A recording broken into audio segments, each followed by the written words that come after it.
Ah shit, here we go again with another Mortal Kombat Lore Q&A. We are on episode 8 of this series, so close to 10 episodes, and that is completely thanks to you all for your incredible support for this series, and I cannot thank you enough. So if you want to keep the momentum going and are enjoying this series, make sure you leave a huge thumbs up on this video, destroy that like button, as it really does help out the series and the channel. And also, just as a reminder of how this series works, I answer 5 story and lore related Mortal Kombat questions, and if you have a question of your own that you would like to see in this series, make sure you simply leave it in the comments below. I read every single one of them, so there is a good chance that I will see your question. But with that being said, let's get started with the first question, and the first question comes from Sig Ryder, who asks, why does Smoke call himself Enenra in Mortal Kombat X? Thank you for your question, and you know,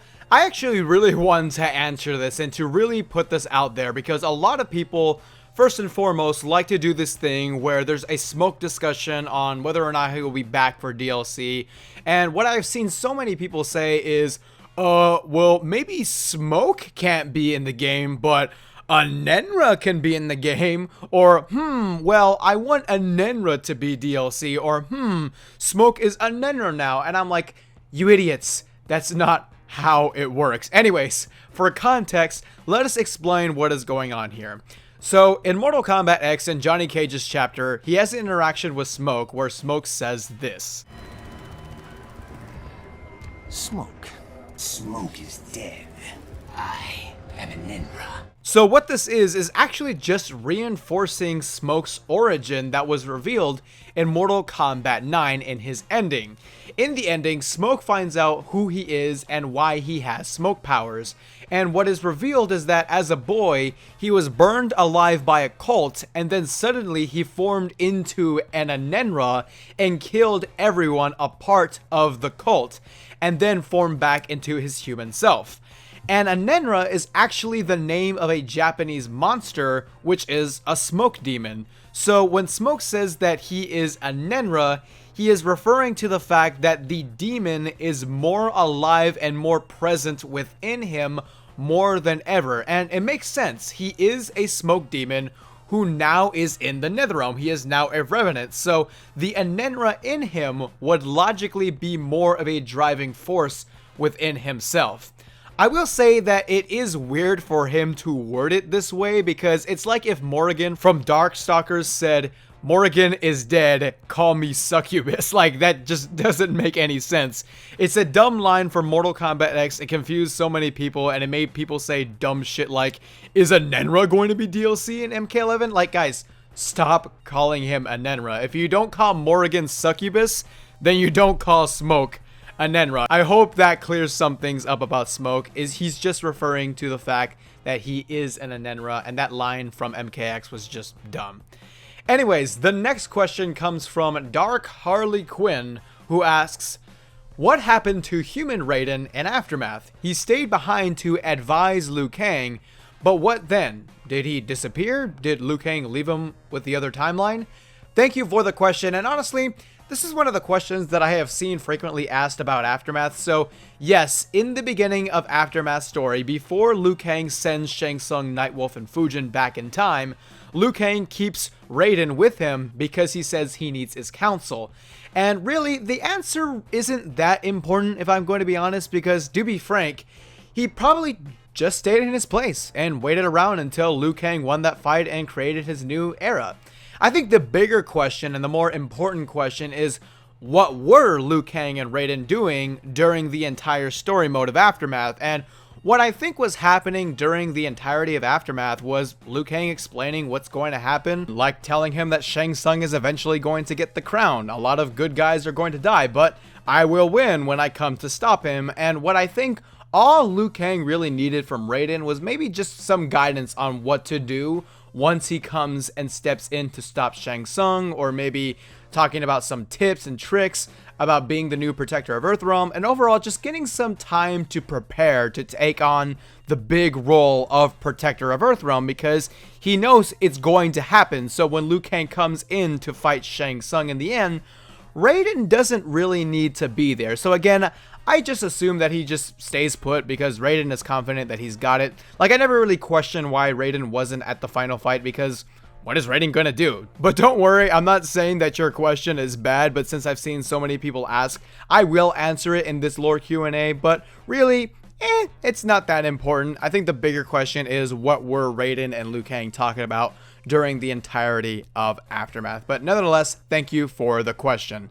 The next question we have comes from Shirai Ryu Grandmaster, who asks, you clarified the difference between a spectre and a revenant, but how does wraith fit in? Isn't Noob a wraith?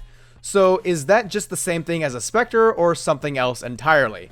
Thank you for the question, and yes, in episode 6 of the Mortal Kombat lore Q&A, I did specify the difference between a spectre, something Scorpion is, and a revenant, since a lot of people seem to be confused by the fact that a character like Scorpion is undead like Current Jade and Cabal, but nobody ever calls Scorpion a revenant. They call him a spectre, even though he is undead.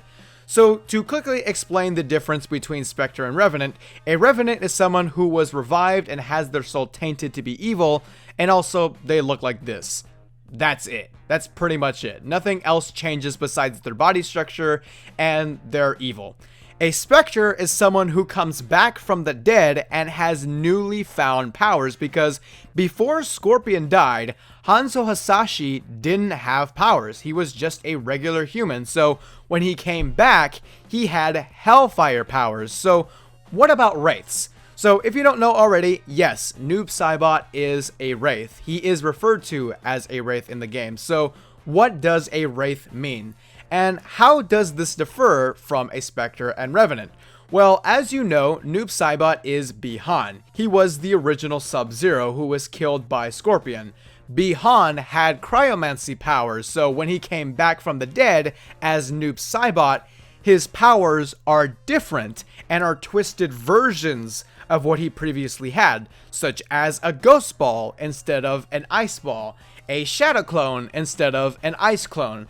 And that's basically what a wraith in Mortal Kombat is, a character who already had powers and came back to life with those powers being twisted versions of what they originally were. Pretty simple to understand if you were to ask me, and also a nice way to categorize the different types of the undead in Mortal Kombat. Alrighty, our fourth question comes from Giannis Rodriguez, who asks, so since Liu Kang's ending is likely to be canon, what does that mean for current characters, since none of them, save for a few, existed during the time of the Great Kung Lao? Thank you for the question, and I will keep this very brief since I do want to save most of my thoughts on this for a future video talking about the future of Mortal Kombat and where the story could theoretically go knowing what we know now. In Aftermath, Liu Kang creates a new era where he visits the Great Kung Lao and is going to personally prepare and train him for a Mortal Kombat tournament in his time. In theory, setting up a timeline where the Great Kung Lao never lost a Mortal Kombat tournament. Now, the question here is what I've seen many people have, and that is the general notion that a game can't work in this era due to limited characters, since during this era, the characters we know now didn't even exist and weren't even born yet. And well, yes, that is correct for many characters.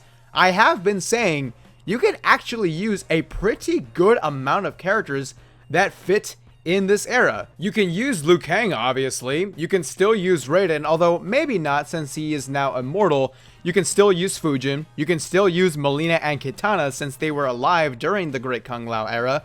You can have a Sub-Zero, maybe not Bi-Han or Kuai Liang, but Sub-Zero is a title, so anyone that came before those characters can fit in this era.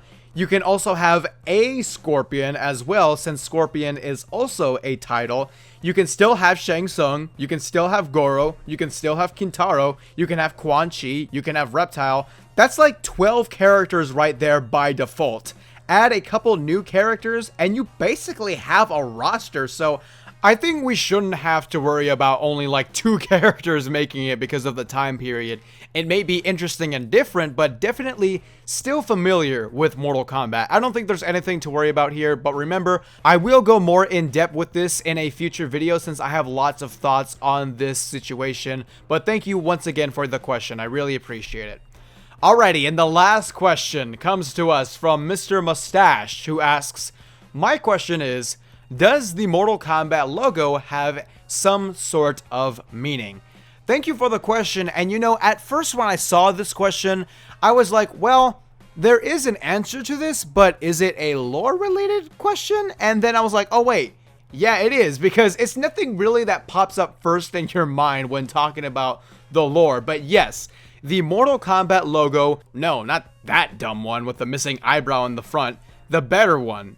There we go. Anyways, the Mortal Kombat logo does symbolize 2 things in the Mortal Kombat story, and I believe the first time we learned about it was in Mortal Kombat Deception, where if you talk to one of the NPCs that talk in reverse in Conquest mode, they say that the Mortal Kombat logo is the symbol of the Mortal Kombat tournament, and that the Elder God's true form is the dragon from the Mortal Kombat logo. In their purest form, the Elder Gods resemble the dragon symbol of the Mortal Kombat tournament. So yeah, a pretty simple and straightforward answer right there. We also have actually seen the Elder Gods take this form in the games before, and to point to some examples, in Mortal Kombat Deception, in Onaga's ending that was cut from the game, there is a picture of him fighting the Elder Gods that clearly take the form of a dragon from the Mortal Kombat logo. And in Mortal Kombat 9, when the Elder Gods come and assist Raiden to defeat Shao Kahn, as you can see, they are dragons from the Mortal Kombat logo. We have reached the end of this episode. Thank you all so much for your participation and support for the series. It really does mean a lot seeing how successful it is and how much you guys enjoy it as well. Remember, if you have a question for the series, just leave it in the comments below. And if you enjoyed this video, make sure you drop a big thumbs up and subscribe for all things Mortal Kombat. Anyways, I will see you all very soon.